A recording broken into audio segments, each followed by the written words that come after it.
So next we're going to talk to James Bui of Lotus Impact.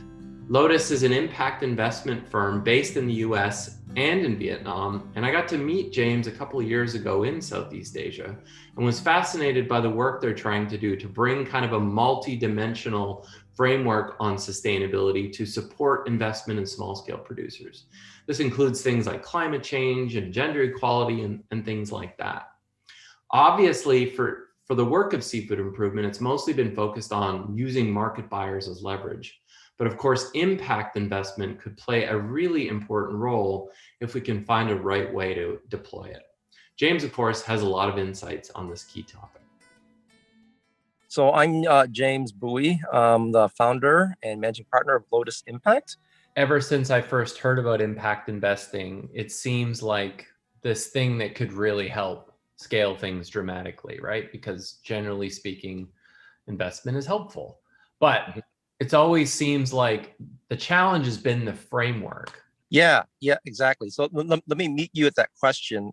I'm going to take 2 steps back. Okay. One step back is looking at the impact investing space overall as a very growing emergent space within the field of investing.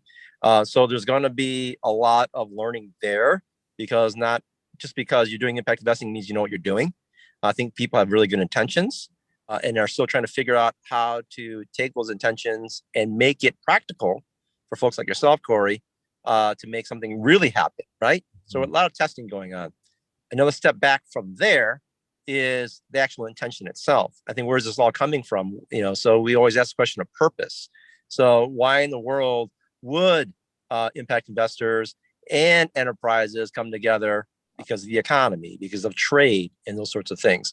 And I think a lot of times when you're kind of like thinking in the impact investing space like I am, most folks may not spend a whole lot of time in a pause mode and really reflect about that. Like, is it really looking at the market opportunity?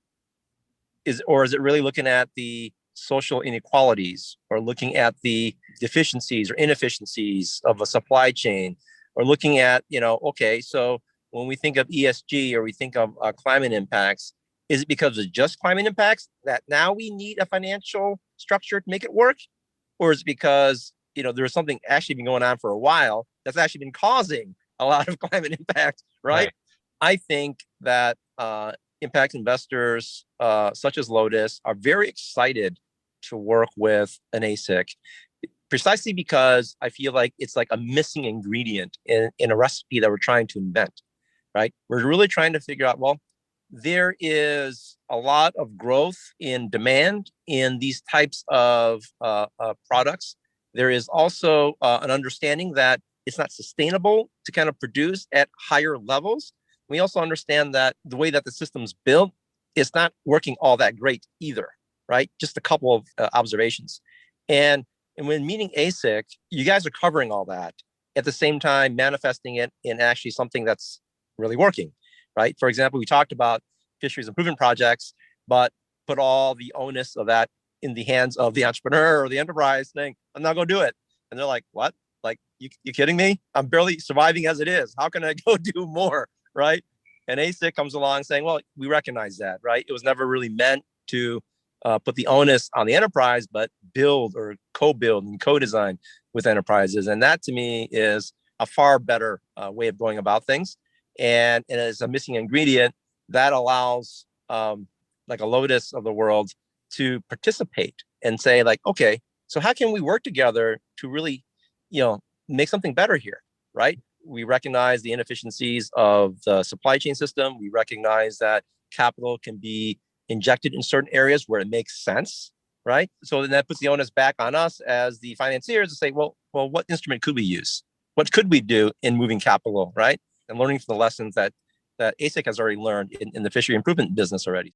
So what I'm hearing you say is that, we have to look more about not just kind of rearranging the deck chairs on the Titanic, but making sure that the Titanic is actually something that can float in the first place. In other words, the system that currently exists is not necessarily, able to just be adapted to sustainability. And if you're looking at this as for disruption, you might have to rebuild it. And that's where, That's right. folks like yourselves with your lens could really play a major role in that. Absolutely. Yeah, I think nice analogy. Yeah. And and I think the existing system is sinking, if you will. I mean, it's no different than when you look at tech and innovation, why like the shared economy, when you start looking at the Ubers of the world or a Grab in Southeast Asia, right? Well, why those things work now? Because there's a reason why the existing system wasn't working, all that well, right? It just took a little bit of a tipping point in the timing of the innovation technology to be applied, right?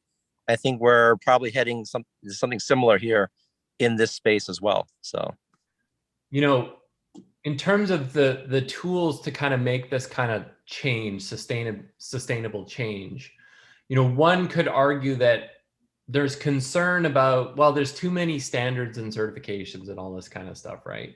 But I think that kind of underrepresents the value in kind of place-based initiatives that are more about kind of not only celebrating the values of that place and the story of that place, but that they're bringing out the pride of the people from those places.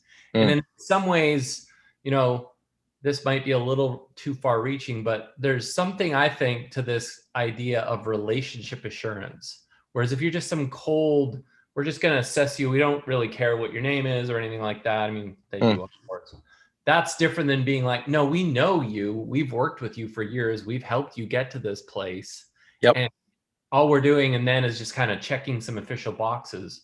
But there's a very big difference. And I was just curious, do you agree? How does that play into how you think about these projects, if at all? I very much agree. And I think that's innovation in itself right there, is like looking at things with a fresh pair of eyes, and applying it and testing it and seeing if it actually creates a change. And I'll use an analog, to what you're describing there. That's what they talked about lending to folks with low income in emerging markets, 30, 40 years ago with microcredit. Why would you give $100 loan, to some poor farmer that only makes like $200 a year, right? They could barely handle it. Well, microcredit talked about, peer-to-peer. It talked about group lending. It talked about how those risks can be rethought of and reimagined in different ways. And more importantly, there was others kind of like corollary types of things that shown efficacy around this kind of peer-to-peer, bottoms-up sense of accountability that challenged the assumptions of risk, but also put forth a new industry, quite frankly, around finance, right? I mean, Sequoia put money into it now, right? And Sequoia is a big investor in the financial world, and they probably wouldn't have done that 50 years ago. You got to challenge those assumptions, right? And that's what you're doing. And I think your instincts are right of that. If we start looking at other types of assurances that actually can fill that quote unquote box and then some, well, how do you harness all that, the positive good stuff, those attributes, and move forward from it? And that's part of the disruption. It just shows you how much opportunity there is. So I just think like with this right group, mix of people in these conversations that lead to actual workable strategies and solutions, start sharing them. Like we can't be gatekeepers and just hold them close to our chest and think like, oh, this is some great thing, it's ours, I think we just got to start sharing it and proliferate it out there. And so in working with ASIC, I think we've been able to share a lot about what we can do together. The only roadblock we have now, it's not a huge roadblock, but I think it's just getting some modest resources in so we can actually do the work. Let's actually go test these things.